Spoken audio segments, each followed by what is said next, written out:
Bonjour à toutes et à toutes. Aujourd'hui, comme vous l'avez dans le titre, encore une fois une vidéo d'un unboxing d'une commande Le Bon Coin spécialement de Victorinox.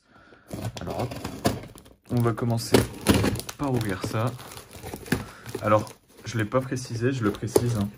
Enfin, je n'oublie pas de le préciser plutôt. C'est le même vendeur que la dernière fois, que la dernière vidéo qui est sortie là, la semaine dernière sur ma chaîne. Donc la dernière fois, c'était d'autres produits, si je peux dire, Victorinox. Et là, on est sur encore du Victorinox. La dernière fois, c'était des petites couches. C'était du 2-3 couches.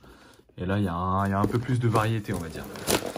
Alors c'est vraiment très bien emballé.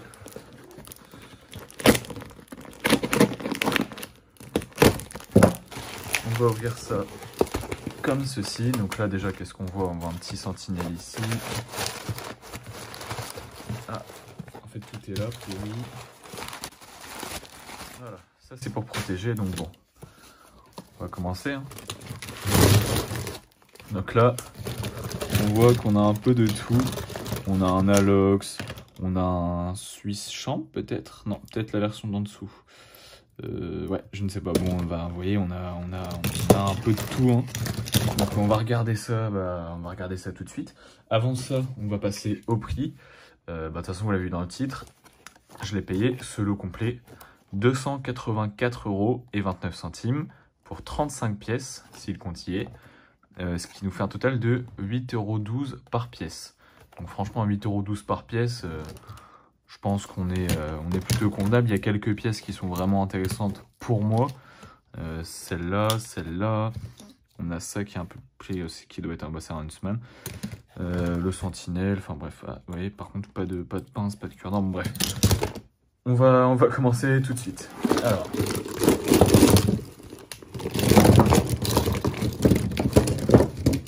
Hop, et là. Ok, donc on va commencer par les différentes catégories. 111 mm. Ensuite, on a un Alox ici. On va mettre ici. Ok, donc voilà, le tri est effectué et malheureusement, comme vous voyez, il y a pas mal de manquants. Sur, alors je vais le dire, hein, sur 35 pièces, on est à 9 pièces pas rattrapables. Hein, vous voyez. Tout ça, après avoir regardé, c'est ni rattrapable ni vendable. Rattrapable si, dans le sens où les pièces, la plupart sont encore bonnes, tout ça et tout. Mais je veux dire, c'est pas vendable derrière. Vous voyez, par exemple, première pièce, il faudrait changer la cote, ce qui ne deviendrait plus intéressant du coup à la revente. Deuxième pièce, pareil, il faut changer les cotes. Hein. Vous voyez, je sais pas si vous voyez. Et ça accroche, ça colle. En fait, à mon avis, quelqu'un a dû changer déjà les cotes. Et on a dit, soit c'est des faux, soit c'est une édition spéciale, soit je ne sais pas, mais en tout cas, ça colle beaucoup. Vous voyez, comme du silicone, du vieux silicone. Cette pièce-là, bon, on va pas expliquer pourquoi c'est pas vendable. Hein, vous voyez. Cette pièce totalement décollée de partout, extrêmement sale. Vous voyez, je sais même pas si la lame s'ouvre. Et en plus, la lame est déjà un peu bien entamée. Donc ça, à la revente, c'est pas la peine. Il y a un écart monstre là entre la lame et entre la cote pardon et l'armature en acier.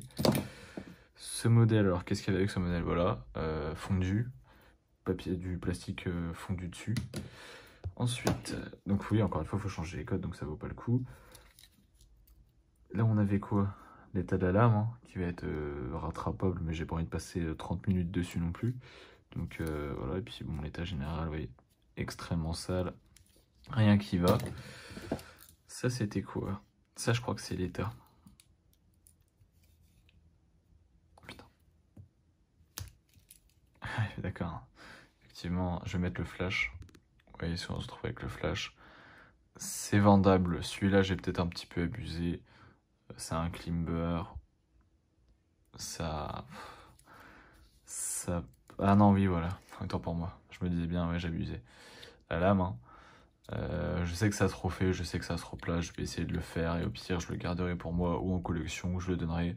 Mais celui-là, je vais pas prendre le risque de revendre. Hein. Le but, c'est pas de vendre des choses de mauvaise qualité aux gens. Donc, ouais. Alors, on en était à celui-là. Celui-là, c'est pareil. Un état vraiment que je peux pas me permettre de revendre ça. Donc c'est pareil, ça va être un don ou quoi, parce que sinon les outils ça fonctionne, hein, c'est le principe, mais bon, un peu décevant. Celui-là c'était quoi le problème? Déjà c'est un vieux, pas de code, rien, pas de pince, tout ça. Après peut-être que c'est recherché, je ne sais pas, faudrait que je regarde s'il y a un marché là-dessus. L'état, oui, oh putain. Ah non, c'est... Bon, après, vous voyez, ça, je vais essayer de rattraper ça comme je peux, hein. Je le fais surtout parce que ça me passionne en quelque sorte de rénover des Victorinox, de donner une seconde vie à tous ces petits trucs qui, en fin de compte, vous voyez, seraient restés dans un état, entre guillemets, lamentable, hein, parce que même ceux-là, ils sont pas top, hein, vous voyez. Là, il y a des aiguilles à refaire, là, il y en a même pas, il n'y a ni cure-dent, ni pincette. Enfin, je veux dire, il y a, vous voyez, ça c'est pareil, ça faut le refaire tout ça. Enfin, moi, ça me passionne en quelque sorte. Je trouve ça beau de, vous voyez, je vais vous faire une petite aparté, hein. Je parle un peu, c'est plus une vidéo cool où je parle aussi. Je suis un peu déçu quand même, donc bon voilà, j'ai besoin de le dire. Vous voyez, donc ça c'est ce qu'il y avait dans le lot précédent. Enfin, en tout cas une partie. Alors ça, j'ai pratiquement pas eu à les nettoyer. Tout était nickel. Tout était top, je vais quand même passer un coup d'eau, huiler et regarder si c'était affûté. Si c'était pas affûté, le réaffûter. Vous voyez, ça c'est l'autre partie du lot qui est arrivée pas en super bêta, qui est arrivée un petit peu sale. Mais vous voyez, là c'est en séchage. Et vous voyez, quand on voit l'intérieur, hein, c'est nickel. Plus qu'à remettre un peu d'huile Victorinox, tout réaffûter si c'est nécessaire. Les lames sont belles, les lames sont propres, tout est bien. Et vous voyez, je trouve ça vraiment agréable de me dire que tous ces petits couteaux-là, bah, je leur ai redonné une vie, je leur ai redonné entre guillemets une valeur. Et voilà quoi, je trouve ça sympa. Bon bah écoutez, la vidéo sera pas très raccord, hein, je suis désolé, je vais refaire une coupure.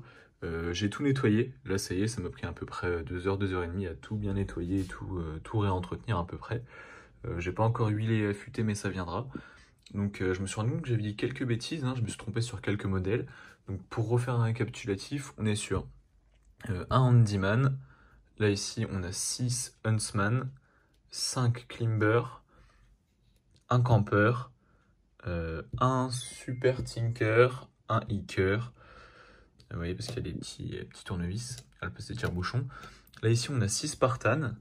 Donc là c'est tout ce qui est invendable, hein. De toute façon j'ai essayé, même en les nettoyant vraiment, eux j'y ai passé du temps, hein, je vous le dis. Et vous voyez, c'est pas possible. Ouais. Et puis les lames sont, vous voyez, sur certains modèles, les lames sont complètement tordues ou cassées tout simplement. Mais donc bref, passons. On a encore 2 Waiters, 2 Sportsman, un compact que je n'avais pas du tout vu. Donc ça c'est plutôt cool d'avoir un compact. Un Sentinelle Serrated. Alors j'ai pas du tout trouvé sur le site Victorinox ainsi que sur internet. Enfin j'ai trouvé des photos mais je veux dire j'ai pas trouvé trop de détails dessus. Mais donc il n'y a pas de clip, donc voilà. Et un Bantam. Donc dans les invendables, hein, on va quand même en parler. On a 2 Climber, 2 Spartan, 3 Spartan pardon, un Waiters, ouais, Waiters et un classique SD. Donc bon, invendable ça, ok. Mine de rien, ça reste quand même assez correct, hein, franchement. Je sais pas si on arrivera à voir l'intérieur, je vais en prendre un au hasard. On va prendre celui-là. Vous voyez l'intérieur, celui-là il est vraiment propre, mais vous voyez, même si j'en prends des qui sont un peu plus sales, et ça reste quand même très convenable, hein. En règle générale, ils n'étaient pas si sales que ça, ils sont pas... Il faut les ruiler un peu, parce que ils ont un peu de mal certains. Mais vous voyez, sinon dans l'ensemble, on a surtout des cas comme ça, hein. Là par exemple avec le Handyman, c'est vraiment propre, hein. Franchement non, c'est... Je disais un peu des bêtises, j'étais un peu déçu parce que forcément avoir quand même 7 qui sont invendables sur la globalité du lot, ça fait beaucoup. Mais cela dit, ça reste quand même une affaire quand même correcte, hein. Je vous rappelle que j'ai fait la petite fiche sous les yeux. Je vous rappelle que ce lot-là, je l'ai eu à 284 €. Étant donné que j'ai 28 pièces à vendre dessus, ça me fait 10 € et 15 centimes par pièce. Donc vous voyez, quand on voit que déjà rien n'est en dessous déjà, bon après sur Victorinox oui voilà, mais franchement 10,15 €, je pense que ça peut être intéressant. Puis franchement j'ai bien aimé tout nettoyer, alors je me suis pas trop coupé, je vais vérifier, mais non. Non, je crois pas. Non, mais cette fois je me suis pas coupé, première fois que je l'ai fait, premier lot que j'ai reçu Victorinox, j'ai pas arrêté de me couper, là j'ai fait attention. Ça m'a pris, ouais, je vous dis, en total, vraiment total, ça va, je vais me prendre 3 heures, 3h15. Et puis là, il faut encore que je réaffûte certaines lames et que je mette de l'huile, quoi. Mais Mais non, non, franchement, ça vaut le coup. 3 heures de travail. Après, bon, il y a les envois, il y a les photos, tout ça. Et je veux dire, au moins, c'est des Victorinox qui tomberont pas dans l'oubli, qui seront réutilisés et qui, j'espère, feront un certain temps. Parce que c'est mieux ça que de les voir, ou que de les savoir dormir quelque part. J'espère que vous avez apprécié la vidéo. Que si vous avez quoi que ce soit à dire à propos de cette vidéo, l'espace commentaire est là pour ça. Je vous invite également à venir vous abonner à la chaîne si ce n'est pas encore fait. Également à mon compte Instagram hein, qui s'affichera juste en bas de l'écran ici. C'est le même que la chaîne YouTube OMV-EDC. Et donc voilà, je vous remercie d'avoir regardé jusqu'au bout et je vous souhaite une très très bonne fin de journée.